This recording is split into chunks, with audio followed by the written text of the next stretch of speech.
भक्त समाजास सहज समजावे म्हणून हिंदी भाषेतून मराठी भाषेत रूपांतरित करण्यात आलेला आहे.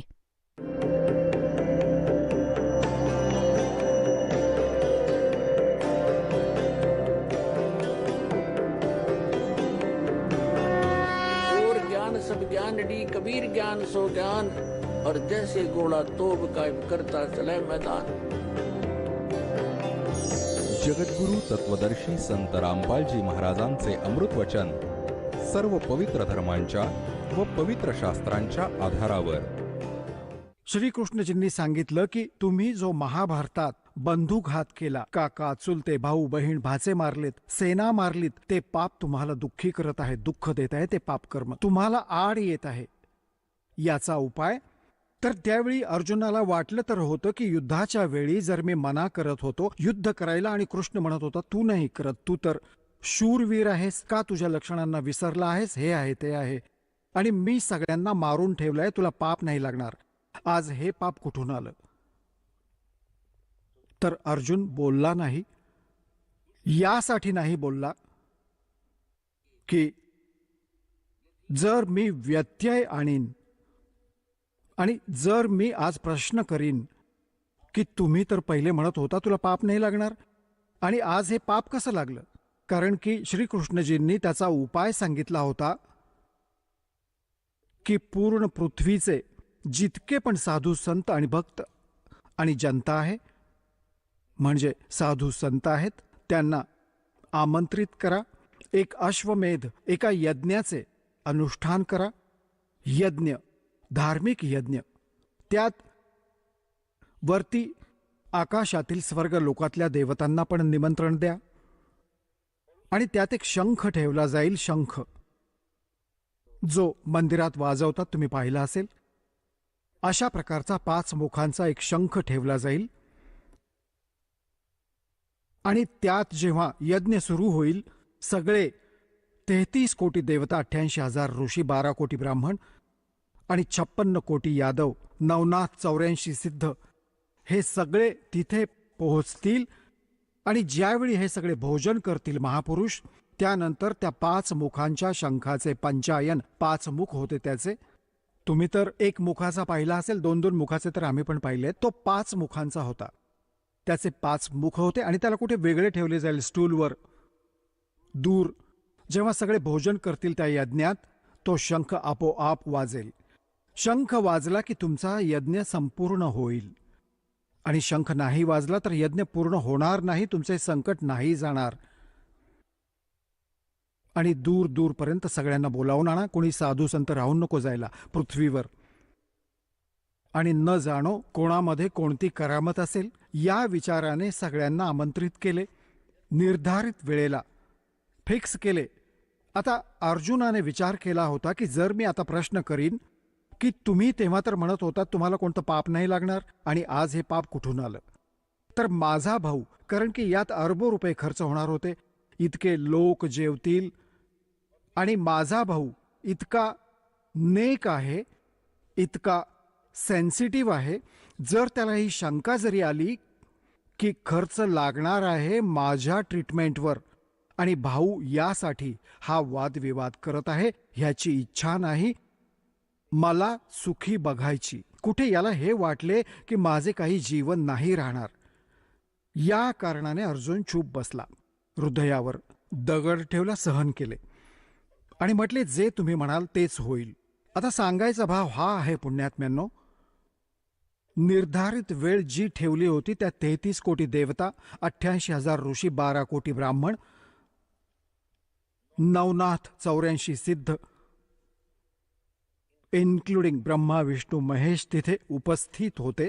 विष्णू तर कृष्ण होताच, ब्रह्मा विष्णू आणि आले, ब्रह्मा महेश आले वेश बदलून, आणि 33 कोटी देवता. त्याच वेळी परमेश्वर कबीरजी चारों युग में मेरे संत पुकारे, कूक को हम हेल रे, हीरे माणक मोती बरसे, ये जग चुगता ढेल रे. परमेश्वर सांगतात 4ही युगात आलोय मी आणि चांगल्या आत्म्यांना पुण्यात्म्यांना हे ज्ञान पण समजावलं आहे आम्ही सर्वांनी मिळून पण, उंच उंच स्वरात जागोजागी जाऊन या ज्ञानाचा डंका वाजवलाय, हे ढोल वाजवून सांगितलं आहे, सत्संग ज्ञान दिलंय, ऐकवलं आहे, परंतु कोणी नाही ऐकत आमचं. आम्ही तर ही सत साधना शास्त्र अनुकूल रूपी साधना रूपी हिरे आणि मोती तुम्हाला देत आहोत, जे बहुमूल्य आहेत. तुम्ही यांना न स्वीकार करता गोटे आणि दगड आणि ढेकळे एकत्र करत आहात, आन भक्त आन उपासना करून, अन्य देवतांची भगवानांची पूजा करून. एका समर्थ कबीर भगवानांची भक्ती न करता जी अन्य पूजा तुम्ही करत आहात, ही फुकटची ओझी वाहत आहात, ढेकळं जमा करता आहात. चारों युग में मेरे संत पुकारे, कूक कहा हम हेल रे. हीरे माणक मोती बरसे, ये जग चुगता ढेल रे. सतयुग में सत सुकृत कह टेरा, त्रेता नाम मुनिंदर मेरा. द्वापर में करुणा में कहाया, कलयुग नाम कबीर धराया. तर द्वापार युगात परमात्मा करुणामय नावाने आले होते. एक लीला जशी कबीर जींच्या रूपात सतयुगात या कलियुगात केली आहे, अशीच त्यावेळी ते परमात्मा करुणामय नावाने आले होते. आणि कमळाच्या फुलावर एका सरोवरात परमात्मा बालक रूप धारण करून तिथे अवतरित झाले होते, सतलोकातून चालून आले होते. तिथून त्याला एक वाल्मिक परिवार होता, जो निस्संतान होता, तो घेऊन गेला होता उचलून. तर त्यावेळी परमात्म्यांना वाल्मिक म्हटले गेले होते, कारण की वाल्मिक जात ऋषी वाल्मिकींनंतर त्यांच्या अनुयायांची बनलेली आहे, जी सतयुगात प्रारंभ झाली होती, वाल्मिक जात. तर त्या जातीत जन्मले होते ते. तर तिथे परमात्मा ते उचलून घेऊन गेले होते, जोडपे कबीरजींना. तर या कारणाने ते वाल्मिक म्हटले गेले दाता. आणि त्या वाल्मिकच्या आणि वाल्मिकमध्येच एक सुपच नावाचे सुदर्शन होते, सुदर्शन नाव होते. केवळ त्याने भगवानाला ओळखले होते. त्याने पण तेव्हा ओळखले होते जेव्हा मालकांनी वर घेऊन जाऊन परत सोडले होते.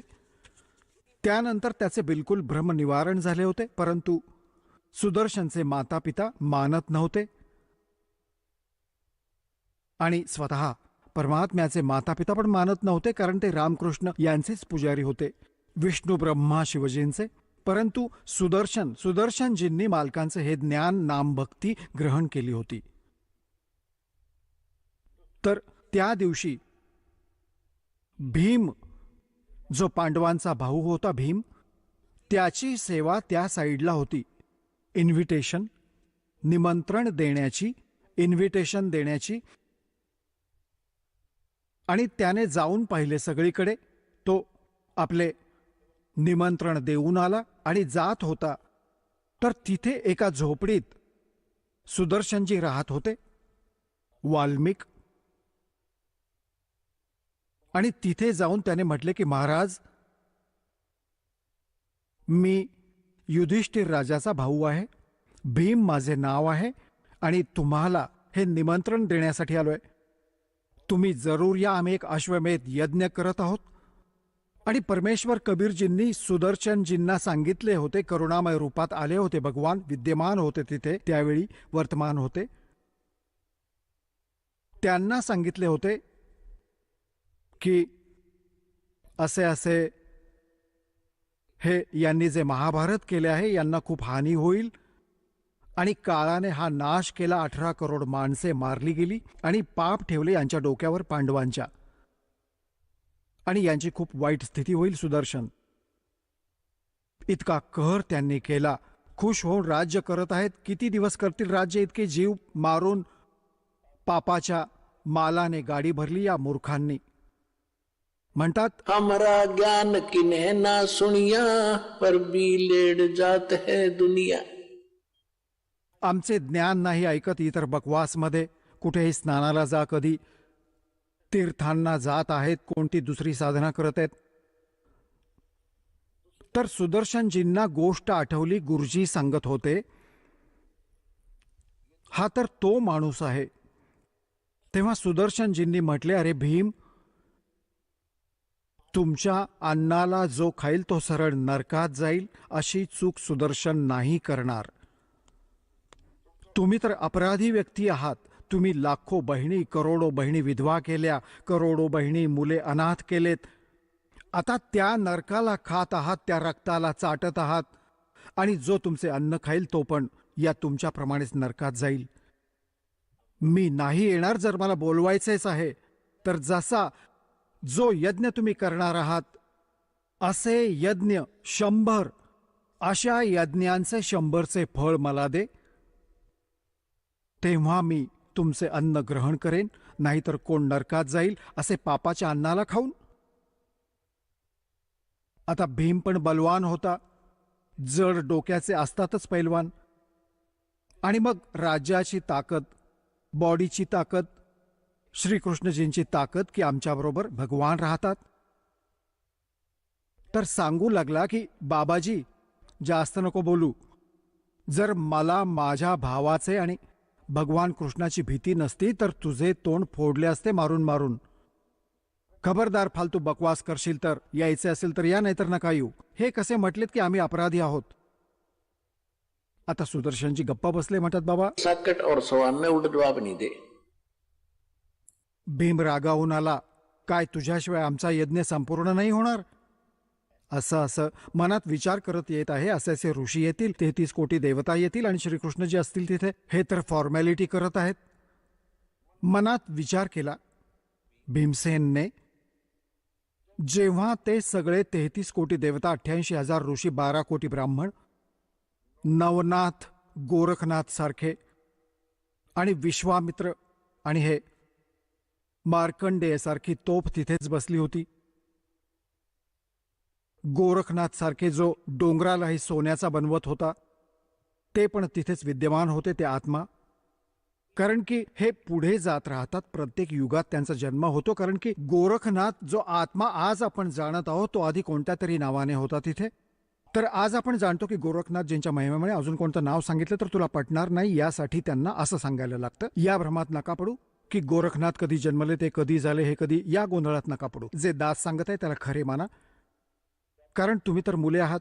दास टीचर आहे. आता सांगा, 33 कोटी देवता, 88,000 ऋषी आणि 12 कोटी ब्राह्मण, 56 कोटी यादव, श्रीकृष्णजींचे वंशज 56 कोटी होते द्वारकेमध्ये. ते त्यांचे नातेवाईक होते, कारण की अर्जुनाशी श्रीकृष्णाच्या बहिणीचा विवाह झाला होता. अर्जुनाशी सुभद्रेचा. नातेवाईकांना तर यायचेच होते. ते 56 कोटी नातेवाईक आले धार्मिक अनुष्ठानासाठी. सगळ्यांनी भोजन केले. शंखाकडे वाट पाहत होते. शंख काही वाजलाच नाही. युधिष्ठिर म्हणू लागला, भगवान आमचे पापच जास्त आहे. हे तर स्पष्ट दिसत आहे की मला दिसत आहेत त्या बहिणी रडत होत्या, बांगड्या फोडत होत्या, डोके आपटत होत्या ज्या दिवशी मी गंगा घाटावर गेलो होतो, हरिद्वारला गेलो होतो. मुलं चिकटून बिलगून रडत होती, वडील कुठे गेले. आज मला ते आठवत आहे की आम्ही खूप पापी आहोत. परंतु आता हा उपाय मुश्किल वाटत आहे. तेव्हा श्रीकृष्णजींनी म्हटले की याचा उपाय करणारा संत पोहोचलाच नाहीये.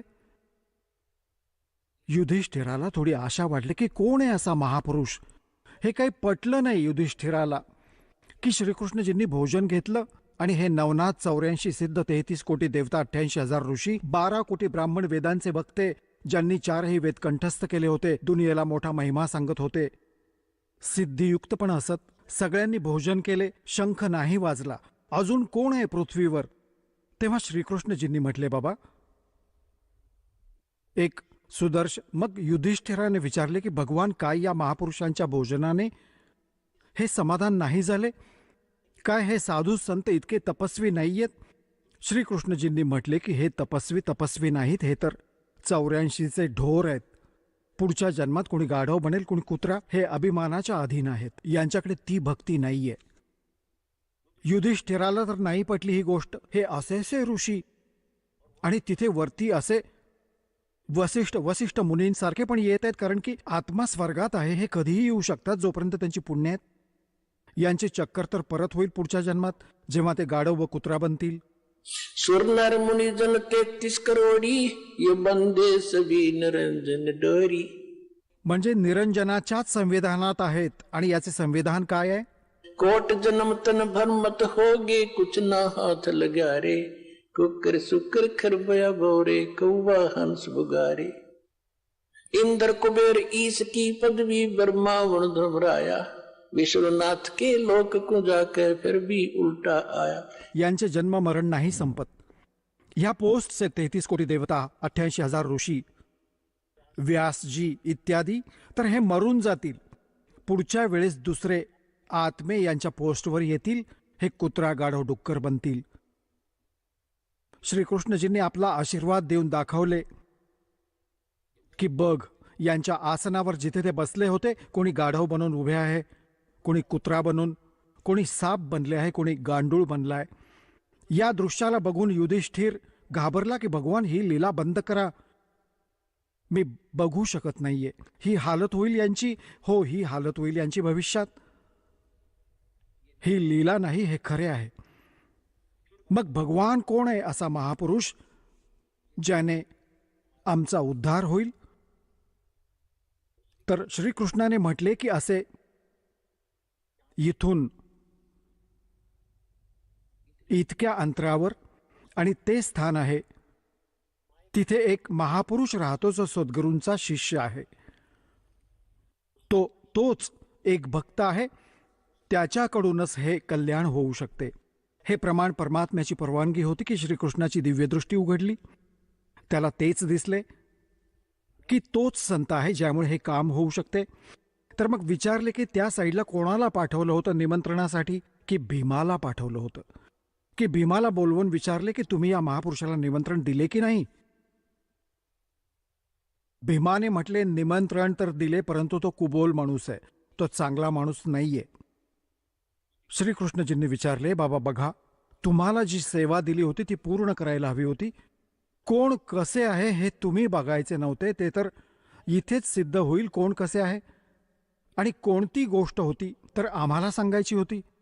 काय झाले बोलणे, त्यांनी काय म्हटले असे की सुदर्शन, भीम सांगतो की त्या महापुरुष, त्या संताने, भक्ताने हे म्हटले की मी जेव्हा माझे इंट्रोडक्शन दिले की मी भीम आहे, युधिष्ठिराचा भाऊ आहे, आणि असे असे हे करत आहोत अनुष्ठान, तुम्ही पण या. त्यांनी म्हटले की तुमचे अन्न तो खाईल ज्याला नरकात जायचे आहे. तुम्ही तर अपराधी व्यक्ती आहात, घोर पाप केलंय तुम्ही. श्रीकृष्णजींना माहीत होते की हा पण पैलवान आहे, याने पण काही बकवास जरूर केली असेल. तर तू काय उत्तर दिलेस? की मी हे उत्तर दिले की जर मला भगवानांची भीती नसती, माझ्या भावाचा मी खूप आदर करतो, नाहीतर मी तुझा इथेच संहार केला असता, तुझे तोंड फोडले असते. असे वाईट बोलले त्याने. श्रीकृष्णजींनी म्हटले, बघ, साधू संतांबरोबर अशा प्रकारे बोलणं पाप आहे. तू एक अपराध अजून केलास. भल्या माणसा, तू इतक्या संकटात उभा आहेस आज, आणि त्याने काय खोटं म्हटलं? अपराधी आहात म्हणूनच इतके दुःख होत आहे, नाहीतर नसते झाले हे. आणि त्याच्याशिवाय हे नाही होऊ शकत. मला सांगायला हवे होते, चल माझ्याबरोबर, यांच्याशिवाय हे नाही होणार. आता तर त्यांना जमीन छोटी पडली होती, त्यांना विश्व छोटं झालं होतं आणि काही होत नव्हतं. संकट जसंच्या तसं, करोडो अरबो रुपये खर्च पण झाले. नाईलाजास्तव जावंच लागणार. शर्मेनं मान खाली घालून, ताटाखालचं मांजर बनून.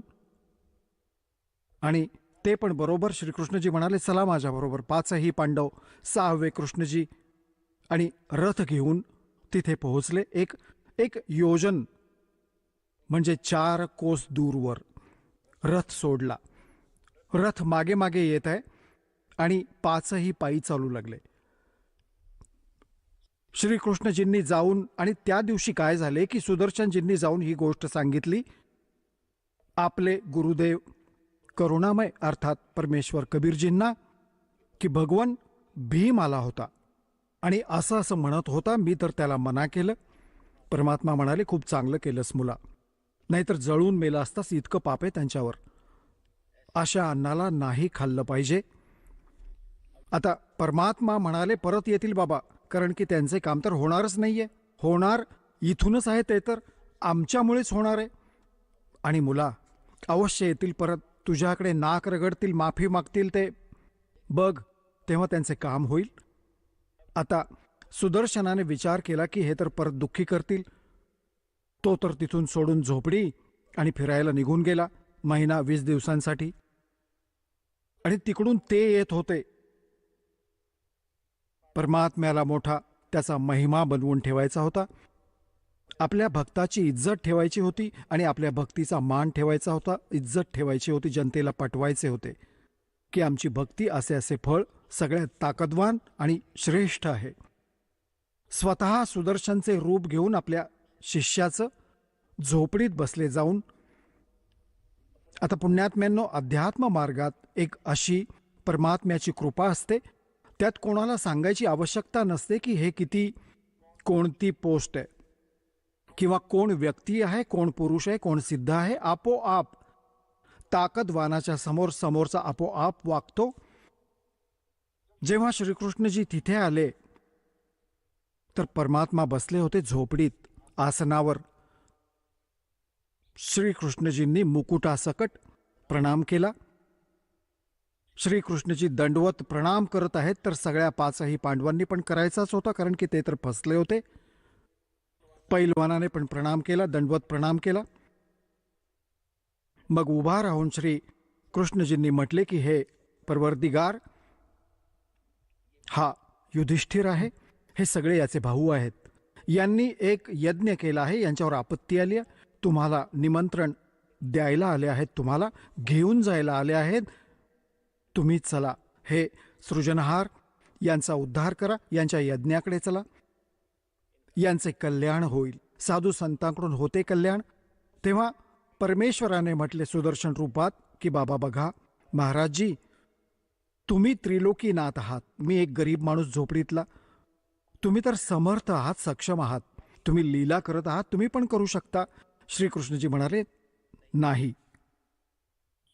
जिसका काम उसी को साजे और करे तर मूर्ख बाजे. हे तर तुमच्यानेच होईल भगवान. परमात्म्याने म्हटले, सुदर्शन रूपात बसले होते, म्हटले की बाबा मी या पैलवानाला सांगितली होती माझी अट पूर्ण कर. कोणती अट होती तुमची? श्रीकृष्णजींनी विचारले. काय अट होती तुमची? माझी अट आहे की 100, भीमाने सांगितले होते की ही अट पण ठेवली आहे त्याने की 100 अश्वमेध यज्ञाचे पुण्य मला द्या, तेव्हा मी येईन. या गोष्टीने मला अजून दुःख झाले की हा येऊ नाही इच्छित. तर श्रीकृष्णजींना तिथे माहीत पडले होते की ही कंडिशन आहे महात्म्याची खरी, तर ती त्यांच्या लक्षात होती गोष्ट. तर जसं परमेश्वराने सुदर्शन रूपात म्हटलं की माझी ती अट पूर्ण करा, जी अट मी ठेवली होती, 100 अश्वमेध यज्ञांचे फळ मला द्या, तेव्हा मी येईन. श्रीकृष्णजींनी म्हटले, आणि पुण्यात्म्यांनो हे वेद पण प्रमाण देतात, स्वतः भगवान पण प्रमाण देतात. चारों युग में मेरे संत पुकारे, कूक कहा हम हेल रे.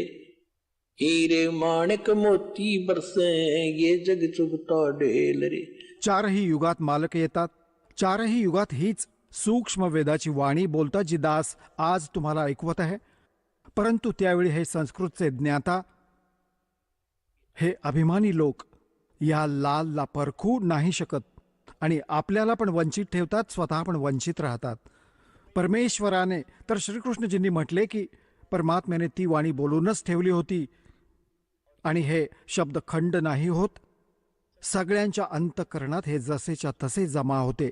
भले किती वेळा जन्म कुत्र्या गाढवाचा हो, मनुष्याचा जेव्हा जन्म होईल आणि जर तुमचा तो टीव्ही चालू झाला अध्यात्म मार्गाने, तर समोर तुम्ही कधीही ही वाणी वाचू शकता, समोर दिसेल, ऐकू पण शकता आतून टेप प्रमाणे. तर श्रीकृष्णजींनी म्हटले तुमची वाणी आहे भगवान. संत मिलन को चालियो तज माया अभिमानी, जो जो कदम आगे रखे सो सो हो येग समान. पुण्यात्म्यांनो, या अध्यात्म मार्गाने तुम्ही पण शिक्षण घ्यायचंय की ज्यावेळी जर या सतलोक आश्रम बरवालामध्ये हा दास बसलाय, पृथ्वीवर संत म्हणा, सद्गुरू म्हणा किंवा दास म्हणा, ज्याच्याकडे तो अनमोल खजिना आहे जो कोणाकडे नाहीये, याकडून तो अनमोल खजिना प्राप्त करण्याचा विधी कसा आहे?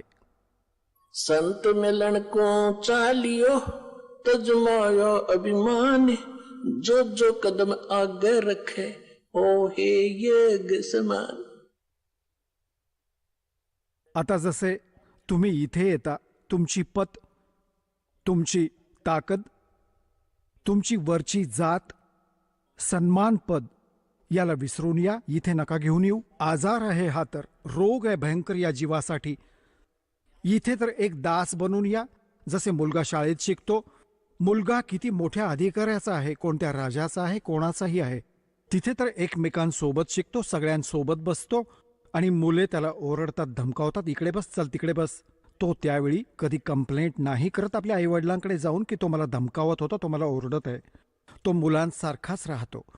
तर इथे तुम्ही येऊन, जरी कितीही वरची पोस्ट असो तुमची, ही वरची पोस्ट तर 2 दिवसांची आहे, मग कितीतरी पोस्ट मिळतील गाढव कुत्रा डुकराची. इथे ठीकठाक नाही राहिलात तर ते भारी पडेल तुम्हाला. यासाठी इथे येऊन विनम्र राहा, आधीन राहा. या मनाला सेट करायचंय. जोपर्यंत आपण आधीन नाही होणार, भगवान दिलासा नाही देणार. यासाठी श्रीकृष्ण त्यांना परमात्म्यांना लीला करायची होती की श्रीकृष्णात अशी प्रेरणा भरली. जाताच दंडवत प्रणाम केला तर 5ही पांडवांनी पण केला. जर त्यांनी प्रणाम नसता केला तर दया नसती केली दात्याने. हा नियम आहे दात्याचा. सगळ्यांना आधी कोणाला पण म्हणतात सोचल छिद्र मैं करूं अपने जन के काज. आधीन व्हायला लागेल भगवानाच्या जवळ येण्यासाठी. अहंकारापासून भगवान 100 कोस दूर आहे. तर श्रीकृष्णजींनी म्हटले की तुमचेच वचन आहे भगवान.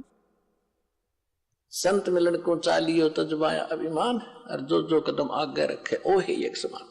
म्हणजे या प्रकारे येणाऱ्या भक्ताला या सतलोक आश्रम बरवालामध्ये तेच पुण्य मिळेल जिथून तुम्ही चालला आहात, कुठूनही आला आहात. आणि पावले म्हटली आहेत मालकांनी अशी. भले तुम्ही ट्रेनने आला आहात, जरी तुम्ही कोणत्याही प्रकारे आला आहात, तिथून इथपर्यंतची पावले मोजेल तुमची आणि तितक्याच यज्ञाचे पुण्य तुमच्या अकाउंटमध्ये लिहील, जे इथे बिलकुल मर्यादेमध्ये राहतील इथे येऊन.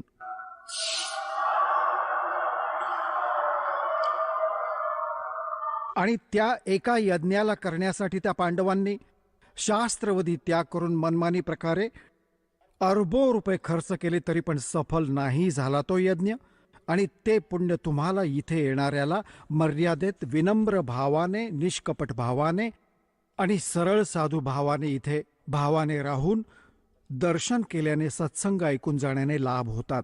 तर श्रीकृष्णजींनी म्हटले की हे दाता,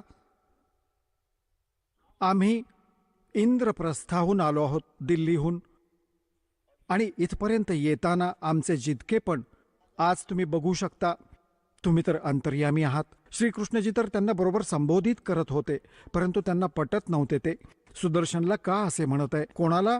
ते पांडव उभे होते. तुम्ही तर अंतर्यामी आहात. आज तुम्ही खूप बघू शकता आज यांची काय हालत आहे. हा मेंटल होऊन उभा आहे धर्म.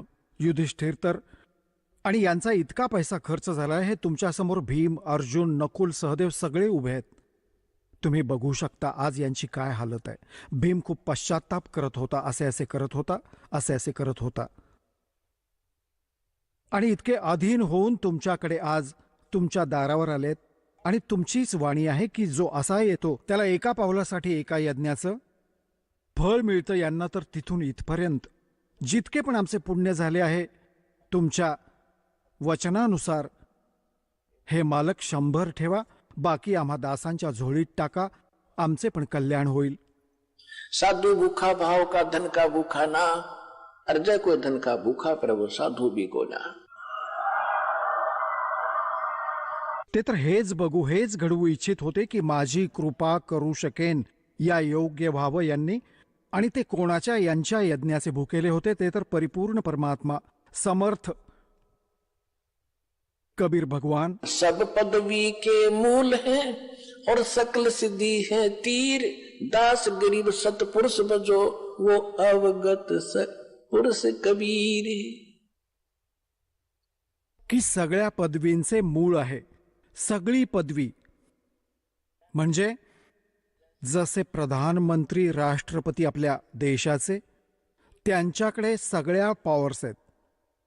सगळी पदे जितकी आहेत, कोणते मंत्र्याचे आहे, मुख्यमंत्र्यांचे आहे, कोणी IAS IPS डॉक्टर, जो कोणी तहसीलदार आहे, ते सगळ्या पदांचे मूळ आहेत.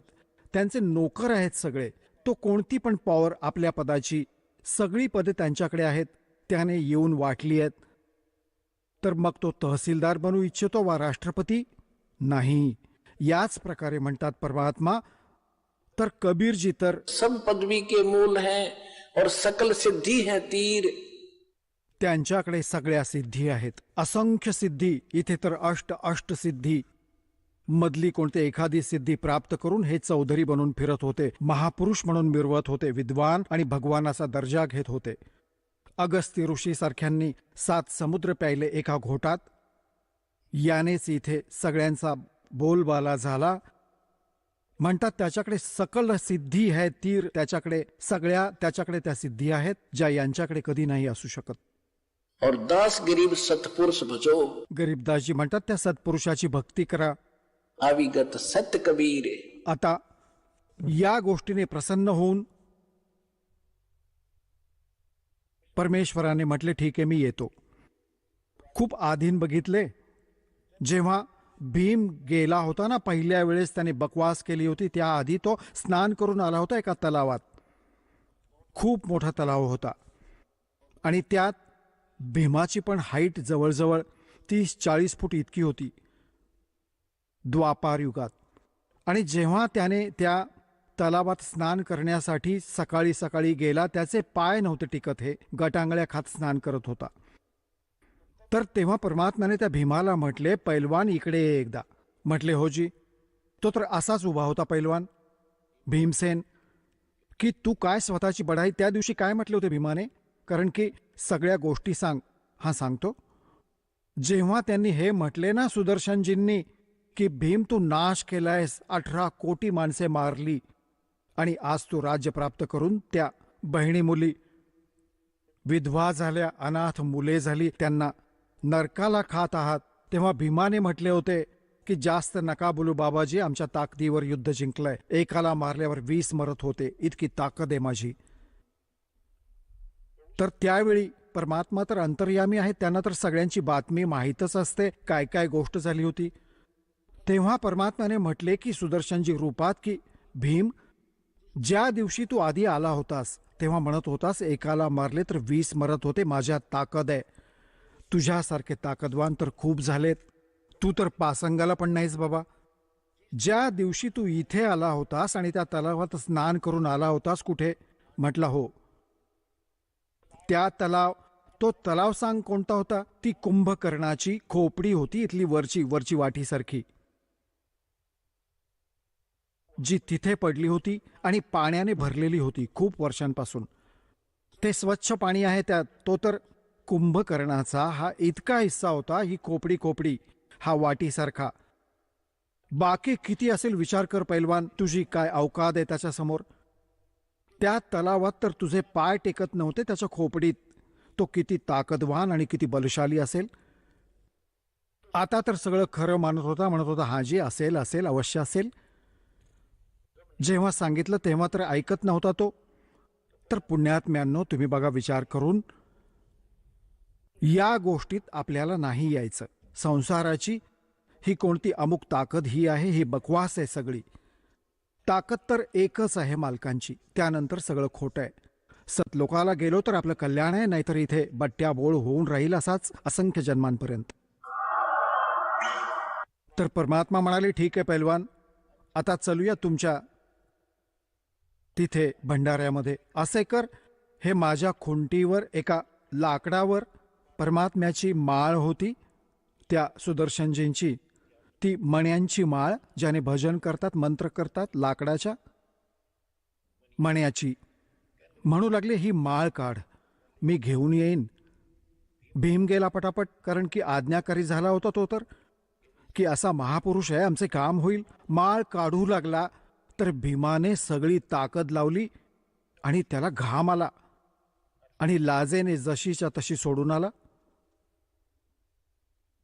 तर परमेश्वर म्हणू लागले की पैलवान, अरे दे, लवकर जायचंय. बोलला नाही एकटा येऊन उभा राहिला. महाराज, मला नाही काढतायत. परमेश्वराने असा केला होता हात, तर ती आपोआप उतरून त्यांच्या हातात आली.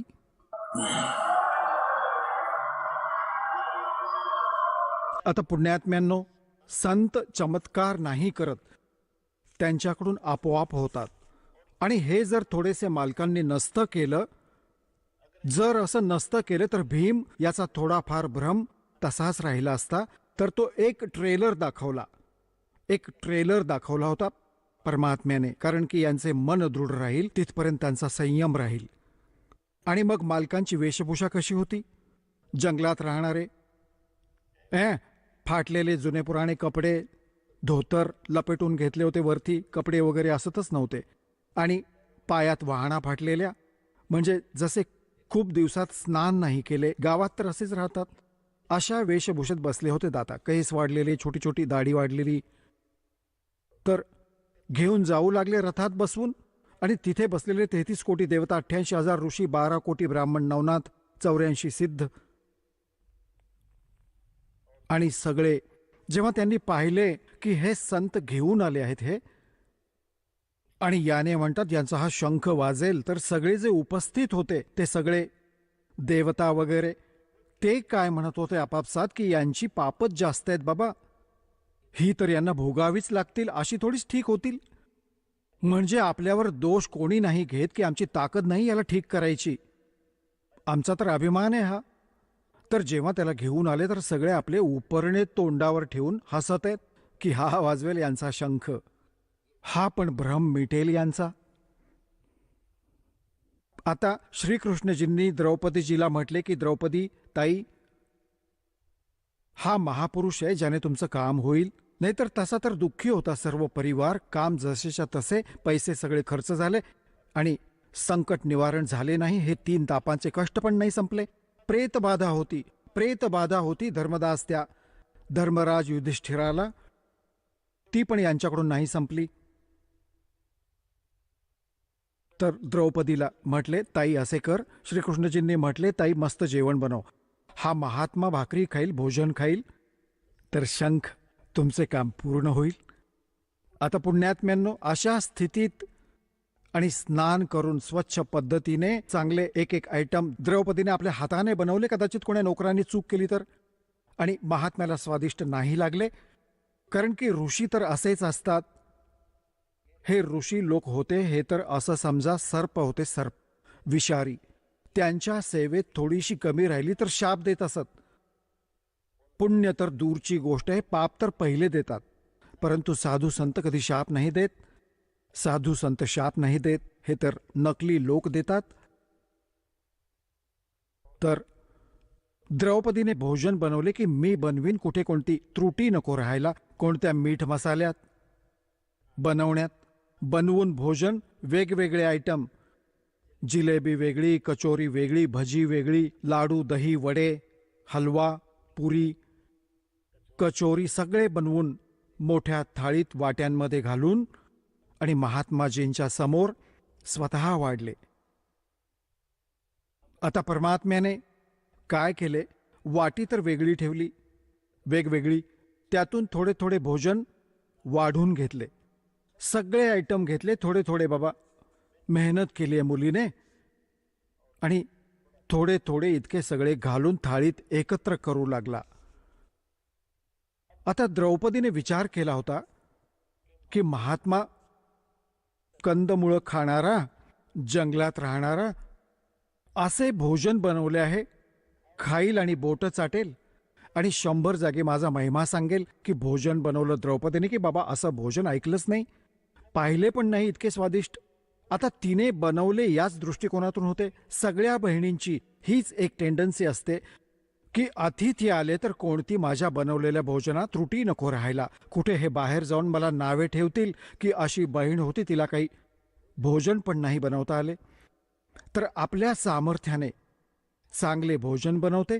हेच द्रौपदीने केले. जेव्हा तिने पाहिले द्रौपदीने की याने तर सगळेच काम बिघडवले, सर्व पदार्थांची सरमिसळ केली, सारे एकत्र केले, चवच नाही घेतली कोणत्या पदार्थाची. आणि मी 2 तास चुलीपाशी धुरात डोळे फोडून घेतले. लाकडाने चुलीवर तर बनतातच आयटम. तर मनातल्या मनात खूप वाईट साईट म्हटले महापुरुषाच्यासाठी की जैसी शकल वैसी अकल. क्षुद्राचा क्षुद्रच राहिला, याला खायचे पण नाही माहीत. हा कसला शंख वाजवणार, कसे हा काम पूर्ण करणार. हे मन मोठं दुष्ट आहे, एका मिनिटात काम बिघडवतं. आता ते तर अंतर्यामी होते. आता द्रौपदीमध्ये काय बकवास भरली आहे. अहंकार होता तिच्यात की मी राजाची राणी, स्वतः भोजन बनवलं. आणि आज याने हे काय केलं, काही खाण्याचं पण नाही माहिती याला. माझं एकदा पण कौतुक नाही केलं. परमात्मा अंतर्यामी होते. आता तिच्यात हवा भरली होती, अहंकार होता. जोपर्यंत अहंकार आहे भगवान मदत करणार नाही. तिचा तो अहंकार तोडायचा होता, तिचे बल तोडायचे होते. जी मगरुरी राहिली होती थोडीफार, बल, तिरसटपणा राहिला होता, तिरसटपणा काढायचा होता द्रौपदीचा. परमात्म्याने काय केले, जितके पण व्यंजन थोडे थोडे एकत्र पदार्थ मिसळले होते, एकत्र करून एक वेळा खाल्ले. जो शंख ठेवला होता जरा सुद्धा हलत नव्हता त्याने. एकदा आवाज केला आणि बंद झाला. सगळ्यांचं लक्ष गेलं. आनंदाची लाट पसरली की हो हो हो झाले काम. दुसऱ्यांदा परत खाल्ले, दुसऱ्यांदा परत शंखाने आवाज केला, परत बंद झाला. 5 घासात त्याने सगळे पदार्थ खाल्ले जे वाढले होते थाळीत. तर 5च वेळा तो शंख वाजला आणि बंद झाला. परमात्म्याने ती थाळी चाटली आणि साफ करून ठेवली. आता युधिष्ठिरने म्हटले की भगवान, ओहो साध्य झाले हे. परमात्मा कुठे लपला होता हा रुस्तम. ओहो, हे तर परम संत आहेत, तुम्ही खूप दया केलीत, हा तुमचाच आशीर्वाद आहे यावर. श्रीकृष्णजी म्हणाले, माझा आशीर्वाद नाही, हा तर आशीर्वाद कोणा दुसऱ्याचा आहे. तुला ते माहीत नाही. हा आशीर्वाद तर कोणा दुसऱ्याचा आहे, हा तर स्वतःचा आशीर्वाद दिसतो मला. आशीर्वाद आशीर्वाद नाहीये याच्याजवळ. तर मग कृष्णजी म्हणाले की बाबा म्हणणे ऐक, हे अजून काम झाले नाही. का नाही झाले भगवान? काय झाले की हा शंख तर खूप वेळपर्यंत वाजायला हवा होता आणि इतका जोरात आवाज करायला हवा होता की स्वर्गलोकात याचा आवाज जायला हवा होता. अजून काम झाले नाही बाबा. आता हृदय पकडले युधिष्ठिराने की भगवान आता कोणाला आणा बोलवून. श्रीकृष्णजींनी म्हटले की बाबा कोणाला बोलावणं शिल्लक राहिलं नाहीये. हा महापुरुष जो बसलाय ना, हा परमात्मा आहे स्वतःच, असा विचार कर. परमशक्ती आहे हा. आणि याच्या एका केसाबरोबर पण हे 3 लोक नाहीयेत. द्रौपदी, युधिष्ठिर, आपल्या घरात कोणी काही चूक केली आहे बाबा. पुण्यात्म्यांनो बघा, सतलोक आश्रम, बरवाला जिल्हा, हिसार, हरियाणात सगळे भक्त येतात आणि सगळ्यांना एकसारखा आशीर्वाद, एकसारखा मंत्र सगळ्यांना दिला जातो. एक तर येतो पुढच्या वेळेस म्हणत की मी असा ठीक झालो, मला हा लाभ झाला. दुसरा म्हणतो मी 5 वेळा आलो, मला कोणता लाभ नाही होत आहे. पुण्यात्म्यांनो, जेव्हा पॉवर हाऊस एक आणि त्यातूनच कनेक्शन सगळ्यांना देऊन ठेवलंय, एकाची वीज चालू आहे, पंखा चालू आहे, दुसऱ्याचा नाही चालत, तर तुझा पंखा खराब आहे, त्याला ठीक कर बाबा, चालेल. सतगुरु के दरबार में कमी काहे की ना, हंसा चूक नहीं पावता, तेरी चूक चाकरी मा. आपली त्रुटी ठीक करा.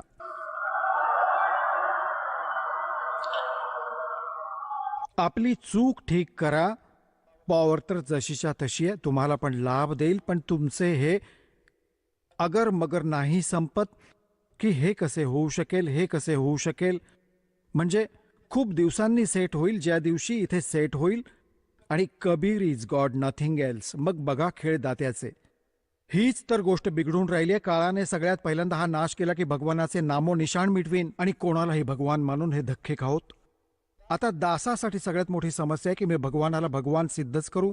हजारो प्रमाण द्यावेत तेव्हा जाऊन डोक्यात सेट होते खरोखरच कबीर इज गॉड.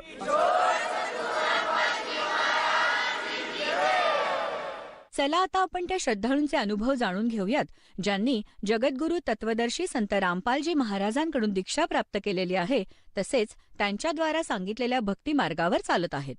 नमस्कार सतसाहेब. आपलं नाव? माझं नाव विष्णू यशवंत लोणारे. आपण कुठून आलात? मी नांदुरगाव नाशिक येथून आलो. आपला व्यवसाय काय आहे? माझा व्यवसाय विद्युत मंडळामध्ये मी सर्व्हिसमध्ये होतो आणि 2010 साली तिथून सेवानिवृत्त होऊन सध्या भक्ती करतोय. संत रामपालजी महाराजांची गुरुदीक्षा आपण कधी घेतली? संत रामपालजी महाराज यांची गुरुदीक्षा मी नोव्हेंबर 2012 साली घेतली.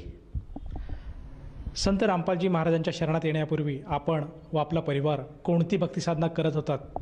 संत रामपालजी महाराज यांच्या सेवेमध्ये येण्याच्या अगोदर मी आणि माझा पूर्ण परिवार ब्रह्मा विष्णू महेश यांची भक्ती करत होतो. म्हणजे जसे की पंढरपूरला आईवडील जायचे, तसेच त्र्यंबकेश्वर इथे पण पायी जाणे, दिंडीमध्ये सामील होणे, कपालेश्वरचे म्हणजे सर्व थोडक्यातमध्ये सर्व देवी देवतांची भक्ती आम्ही करत होतो. तसेच गणपती उत्सव 9 दिवसा म्हणजे ते 10 दिवसाचा गणपती उत्सव बसवणे, नवरात्रोत्सव साजरा करणे, तसंच दीपावली वगैरे असे जे सण असतात हे सण आणि उत्सव पूर्वापार पद्धतीत चालू आल्यानुसार ते साजरे करत होतो आणि ती भक्ती करत होतो पूर्वीची. सर, जसं तुम्ही सांगत आहात की महाराष्ट्रामध्ये जी काही प्रचलित भक्तिसाधना आहे ती भक्तिविधी आपण करत होतात, परंतु त्या व्यतिरिक्त आपण अन्य कोणी साधू संतांकडनं नामदीक्षा किंवा गुरुपदेश घेतला होता का? मी 1978 साली आपले दिंडोरी प्रणीत मोरेदादा यांचा जो स्वामी समर्थ मार्ग होता त्यामध्ये मी त्यांच्याकडून गुरुदीक्षा घेतलेली होती. स्वामी समर्थ जप 11 माळी करणे, तसंच स्वामीचरित्र पारायण करणे, गुरुचरित्र पारायण करणे, तसंच त्यांच्यामध्ये जसं म्हणजे वर्षातून 2 वेळेस 2 उत्सव असतात. गुरुदत्त पारायण असायचं दत्त जयंतीनिमित्त, त्याच्यामध्ये सहभाग घेणं, सर्व म्हणजे त्यांचे हे करायचो भक्ती. तसंच स्वामी समर्थ जयंती म्हणून एक आणि पुण्यतिथी असे जे उत्सव असायचे त्यावेळेस त्यांच्या म्हणजे पारायणामध्ये सामील होणे, स्वामी समर्थ जप करणे, अशा प्रकारे मी देवाची भक्ती करत असायचो. परंतु इतकी भक्ती त्यावेळेस करत असतानासुद्धा संसारामध्ये जे आपल्याला जे दुःख हे कायमच येत असायचे. मग मनामध्ये प्रश्न असा यायचा की आपण इतकी मनापासून भक्ती करतो तरीसुद्धा आपल्याला काही लाभ का होत नाही? मग जगामध्ये परमेश्वर आहे किंवा नाही अशी एक मनामध्ये शंका यायची. सर, जसं तुम्ही सांगत आहात की आपण पूर्वीपासूनच भक्ती मार्गात होतात आणि आपण स्वामी समर्थ यांचीसुद्धा उपासना करत होतात, त्याचप्रमाणे अन्य देवी देवतांची सुद्धा आपण उपासना करत होतात. तर संत रामपालजी महाराजांचा मार्ग आपल्याला कसा कळाला आणि आपण त्यांच्या शरणात कसे आलात? हा प्रश्न आपण फार अतिशय चांगला विचारलेला आहे. तर 2010 साली मी जेव्हा सर्व्हिसमधून सेवानिवृत्त झालो त्यावेळेस आमच्या ऑफिसमध्ये संत रामपालजी महाराज यांचे भगतजी जे आमचे अधिकारी होते तर ते कार्यकारी अभियंता या पदावर कार्यरत होते. मी ऑफिसच्या कामानिमित्त ऑफिसला गेला होतो तर त्यावेळेस त्यांनी मला एक ज्ञानगंगा नावाचं पुस्तक मला दिलं आणि गीतेचा 15वा अध्याय जो संसाररूपी उलटा वृक्ष आहे तर ते त्यांनी दिलं आणि म्हणे तुम्ही हे पुस्तक घरी गेल्यानंतर निवांत वाचा, मग आपण याच्यावर चर्चा करू. त्याप्रमाणे मी घरी आलो. परंतु पूर्वीच्या ज्या अगोदर जी भक्ती आमची चालू होती त्यानुसार मी त्याकडे काही इतकं लक्ष दिलं नाही आणि मी पूर्वी म्हणजे ते पुस्तक ज्ञानगंगा एक साईडला ठेवून दिलं. एक 8-15 दिवस त्याच्याकडे लक्ष दिलं नाही. परंतु आता रिटायर झाल्यामुळे भरपूर काम आणि म्हणजे वेळ भरपूर होता. मग म्हटलो ह्या ज्ञानगंगा पुस्तकामध्ये आहे काय बा, म्हणून मी ते पुस्तक उघडलं आणि पहिली प्रस्तावना 2 पानाची वाचली. तर माझ्या असं लक्षात आलं की हे ज्ञान काहीतरी वेगळं आहे. मग हे काय ज्ञान आहे हे समजून घेण्याकरता मी सर्व पुस्तक जेव्हा वाचायला सुरुवात केली तर ते संपूर्ण शेवटपर्यंत पुस्तक वाचलं का ज्यामध्ये आपल्या ज्ञानगंगा पुस्तकामध्ये सर्व 4 वेद, 6 शास्त्र, 18 पुराण सर्व माहिती त्यात म्हणजे मला वाचण्यात आली. आणि मनुष्याला जो दीर्घ रोग लागलेला आहे का जन्म आणि मृत्यू हे टाळण्याकरता सत्यभक्ती कोणती करायला पाहिजे हे मला ज्ञानगंगा पुस्तक वाचल्यामुळे समजलं. आणि मग मी नामदीक्षा घेण्याकरता आमच्या गावामधून काही भगतजी जात होते. हरियाणा पंजाब मेलनी सतलोक आश्रम हरियाणामध्ये गेलो. तिथून संत रामपालजी महाराज यांच्याकडून नामदीक्षा घेतली. सर, जसं तुम्ही सांगत आहात की ज्ञानगंगा नामक पुस्तकाचं आपण अध्ययन केलं आणि त्यातलं ज्ञान आपल्याला आवडलं, त्या अनुषंगाने आपण हरियाणामध्ये जाऊन संत रामपालजी महाराजांची नामदीक्षा घेतली. तत्पूर्वी आपण सांगितलं आहात की आपण नाशिक येथून आहात. नाशिक हे स्वतः एक धार्मिक स्थळ आहे. नाशिकमध्ये बरेचसे देवी देवतांचं स्थान असं मानलं जातं. इथे बरेचसे संत साधू आहेत. असं असताना आपण हरियाणामध्ये जाऊन संत रामपालजी महाराजांची नामदीक्षा का घेतली? नाशिक हे धार्मिक स्थळ आहे. इथे सर्व जाती म्हणजे सर्व पंथाचे धर्माचे लोक येतात. हे नाशिक पवित्र स्थळ आहे. परंतु जी आपण भक्ती करतो त्या भक्तीमध्ये आपल्याला संसारामध्ये जे दुःख येतात ते मिटतच नाही. आणि मग मला जो हा पूर्ण मार्ग मिळतोय तर त्या दृष्टीने मी संत रामपालजी महाराज यांची दीक्षा घेतली. सर, जसं तुम्ही सांगत आहात की आपल्याला पूर्ण मार्ग मिळाला, तर पूर्ण मार्ग मिळाला म्हणजे नेमकं आपल्याला काय मिळालं या भक्तीतनं? संत रामपालजी महाराज यांची जी भक्ती मिळली ती भक्ती केल्यापासून मनुष्याला जो दीर्घरोग जन्म आणि मृत्यूचा लागलेला आहे हे सत्यभक्तीचा मार्ग मला मिळला.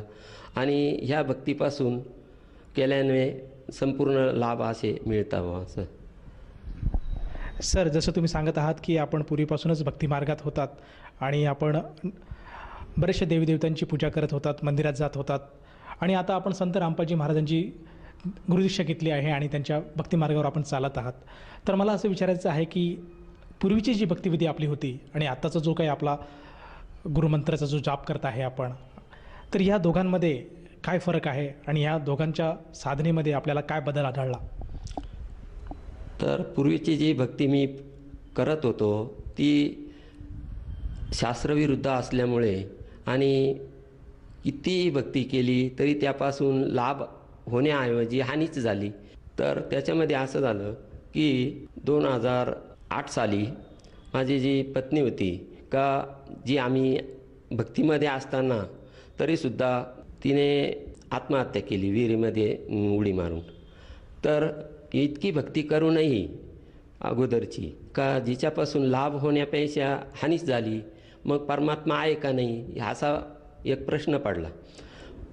मग जेव्हा संत रामपालजी महाराज यांच्याकडून नामदीक्षा घेतली आणि त्यांची सद्भक्ती जे आपल्यामध्ये सर्व देव आहे, सर्व देवांचे जे मंत्र आहे का ज्या मंत्रांची भक्ती केल्यामुळे ते आपले सर्व दुःख दूर करून आपल्या जीवनामध्ये सुख शांती आणि स्थैर्य प्राप्त करतात. तसंच मग ह्या भक्तीमुळे मला फार लाभ झालेले आहे. तर प्रथम लाभ असा आहे, डेंग्यूचा आजार झालेला होता. तर त्यामध्ये मी जेव्हा डॉक्टरकडे गेलो तर डॉक्टरांनी मला तपासण्या वगैरे करायला सांगितला. तपासण्या केल्यानंतर असं आढळलं की मला डेंग्यूची लागण झालेली होती. रक्तपेशी आहे पांढऱ्या पेशी एकदम कमी झालेल्या होत्या. आणि मग डॉक्टरांनी मला दवाखान्यामध्ये ॲडमिट केले. तिथेही माझा जो गुरुमंत्र रामपालजी महाराजांनी दिलेला भक्तीचा होता, ही भक्ती माझी चालूच होती. तर साधारण 4-5 दिवसानंतर माझा तो आजार संत रामपालजी महाराज यांची भक्ती केल्यामुळे माझा हा आजार बरा झाला. सर, जसं तुम्ही सांगत आहात की संत रामपालजी महाराजांची भक्ती केल्यामुळे आपला आजार बरा झाला, हे कसं काय शक्य आहे? तर जेव्हा भक्ती आपण पूर्ण परमात्म्याची करतो तेव्हा पूर्ण परमात्मा आपल्याला संसारामध्ये कोणत्याही प्रकारचं दुःख येऊ देत नाही. कारण माझा असा पूर्वीचा अनुभव होता का मला दुःखाशिवाय काही मिळलंच नाही. पण ज्यावेळेस संत रामपालजी महाराजांकडून नामोपदेश घेतला आणि भक्ती सुरू केली, संत रामपालजी महाराज सांगता का ही भक्ती केल्यामुळे आपल्या जीवनामध्ये जे दुःख आहे कधी येतच नाही. आणि जर आपल्या नशिबामध्ये मृत्यू जरी लिहिलेला असला तरीसुद्धा पूर्ण परमात्मा आपला तो मृत्यूयोग टाळू शकतो. का सत्यभक्ती आपण करत असल्यामुळे तसं काही जाणवतच नाही. कोणत्याही प्रकारचा आपल्याला अपघातामधून परमात्मा आपल्याला त्यापासून वाचवतात. सर, तुम्ही वारंवार असं सांगत आहात की सद्भक्ती केल्यामुळे तर मला असं विचारायचं आहे की संत रामपालजी महाराज जी भक्ती देतात हीच सद्भक्ती कशावरनं? तर संत रामपालजी महाराज जी भक्ती देता ही आपल्याला शास्त्र अनुकूल साधना असल्यामुळे आणि ज्या देवांची आपण भक्ती करतो त्यांचे जे बीजमंत्र मूळ मंत्र असल्यामुळे त्यांची भक्ती आपण केल्यामुळे आपले जे दुःख आहे ते दूर करतात. सर, जसं तुम्ही सांगत आहात की संत रामपालजी महाराज हे शास्त्रोक्त भक्ती सांगतात, शास्त्राच्या आधारे आपल्याला मंत्रजाप देतात, तर ह्या मंत्रामुळे आणि या सद्भक्तीमुळे आपल्याला काय काय अनुभव आलेत? ह्या सद्भक्तीमुळे मला इतके अनुभव आले का ते सांगायला गेलो तर वेळ पुरणार नाही. परंतु त्यामध्ये जे काही थोडेफार जे महत्त्वाचे अनुभव तर ते आपल्याला सांगतो. पहिला अनुभव मला असा आला की आमचे मेव्हणे, तर तिथून येताना मोटरसायकलवर मी आमच्या घरी येईपर्यंत मध्ये मोकळा रस्ता असल्यामुळे जवळजवळ 50च्या स्पीडनी माझी गाडी चालू होती आणि भक्तमती माझ्या मागे बसलेली होती. 50च्या स्पीडनी गाडी चालू असताना अचानक एक कुत्रं पुढच्या चाकाला येऊन धडकलं. पण सत्यभक्तीत असल्यामुळे आणि परमात्म्याचं जयकारा मी लावला तिथे आणि ते कुत्रं असं बाजूला झालं आणि जर मी भक्तीत नसतो तर त्या ठिकाणी आमचा दोघांचाही मृत्यूयोग असता. पण पूर्ण साधना आणि भक्ती असल्यामुळे परमात्म्याने म्हणजे संत रामपालजी महाराजांच्या ह्या भक्तीने आमचा तो जो योग आहे तो टाळला गेला आणि ते कुत्रं लगेच पाठीमागे गेलं आणि आम्ही साधं हँडलसुद्धा थोडं वाकडं झालं नाही, थोडं असं कल्लं उजव्या साईडला आणि आम्ही पुढे मार्गक्रमण केलं. हा फार मोठा अनुभव आला असं मला वाटतं. सर, आपल्या अनुभवातून आपण सर्वसामान्य जनतेला काय संदेश द्याल? ह्या सर्वसामान्य जनतेला मी नम्र प्रार्थना करू इच्छितो की सर्व जे मला अशा प्रकारे जे लाभ झालेले आहे ते लाभ आपण मिळवण्याकरता आणि सत्यभक्ती संत रामपालजी महाराज देतात, त्यामुळे सत्यभक्ती करण्याकरता आपण जे टी व्हीवर सत्संग असता संत रामपालजी महाराजांचे सत्संग ऐका, त्यांचं ज्ञान समजून घ्या. ज्ञानगंगा, जगण्याचा मार्ग, जिनेकिरा, त्यांचे जे साहित्य आहे ते साहित्याचा आपण अभ्यास करा, तुलना करा दुसऱ्या आपल्या ग्रंथांबरोबर आणि संत रामपालजी महाराजांकडून नामदीक्षा घेऊन ज्या प्रकारे माझं स्वतःचं आयुष्य सतलोकची मार्गी लागलं आहे तसं आपण पण भक्ती करा आणि नामउपदेश संत रामपालजी महाराज यांचा नामउपदेश घ्यावा. सर, जसं तुम्ही सांगत आहात की प्रत्येक मानवाने संत रामपालजी महाराजांची नामदीक्षा घ्यायला हवी, तर असं कोणाला भासत असेल तर तो व्यक्ती सद्गुरू संत रामपालजी महाराजांची नामदीक्षा कशी घेऊ शकेल? संत रामपालजी महाराज यांची नामदीक्षा घेण्याकरता टी व्ही चॅनल्सवर संत रामपालजी महाराजांचे सत्संग येतात. सत्संगमध्ये कॉन्टॅक्ट नंबर दिलेल्या असतात. त्या कॉन्टॅक्ट नंबरवर आपण त्यांना कॉन्टॅक्ट केल्यानंतर आणि प्रत्येक जिल्ह्यामध्ये नामदान केंद्र सुरू झालेले आहे, तर आपणाला तो नंबर दिला जाईल आणि तिथे निशुल्क नामदान आपल्याला दिले जाते. धन्यवाद. सत साहेब.